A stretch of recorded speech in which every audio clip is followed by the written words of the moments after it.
আসসালামু আলাইকুম ওয়া রাহমাতুল্লাহ। প্রিয় দর্শক, নিউজ ওয়ানে এখন দেখবেন ইসলামী ব্যাংক কিভাবে দখলে নেয় এস আলম, চাঞ্চল্যকর তথ্য দিলেন সাবেক এমডি মান্নান।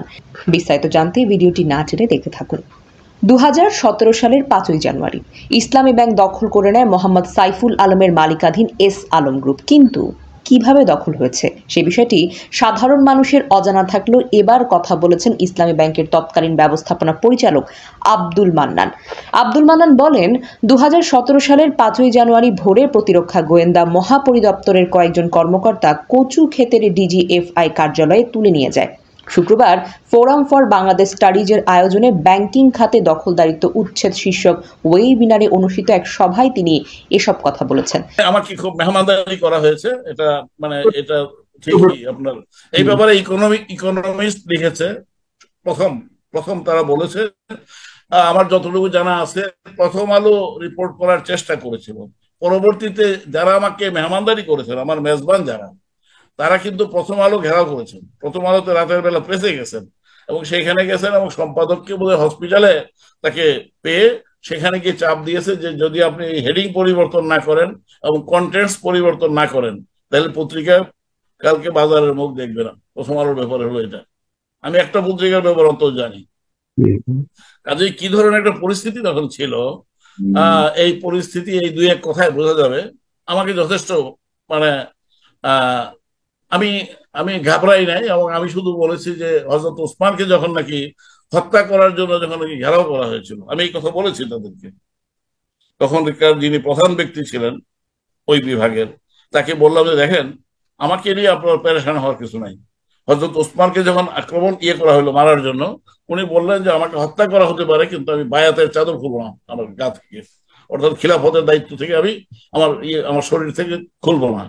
কিন্তু আমার অবস্থাটা ওইরকম না। আমি খলিফা ওসমানের মতো ওই রকম বায়াতের দ্বারা নির্বাচিত নই। আমাকে সরকার মানে বাংলাদেশ ব্যাংকের অনুমোদন ক্রমে আমাকে এমডি করা হয়েছে।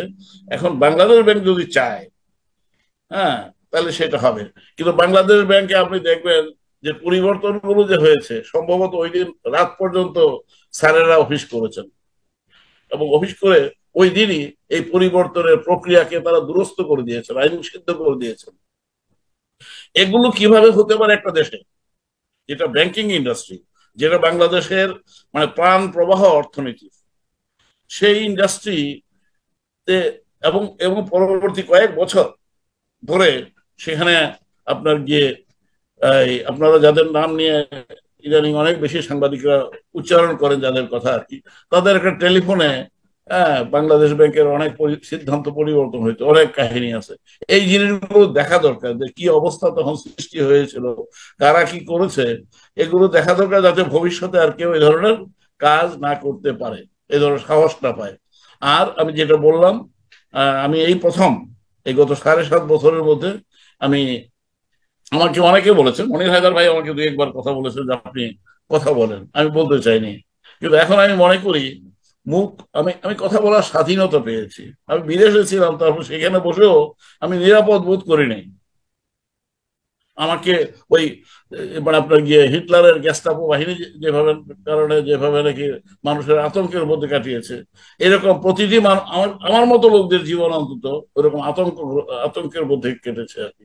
আমি যে বাংলাদেশে আসলাম ওদের মনির হায়দারের পরে আসি, আমি এসেছি, তাও কিন্তু ওই যে এই ভয় কাটতে বোধহয় একটু সময় লাগবে। আমি নিজেকে মুক্ত করতে, মুক্ত বাতাসে নিঃশ্বাস নিতে বোধহয় আমার সময় লাগবে।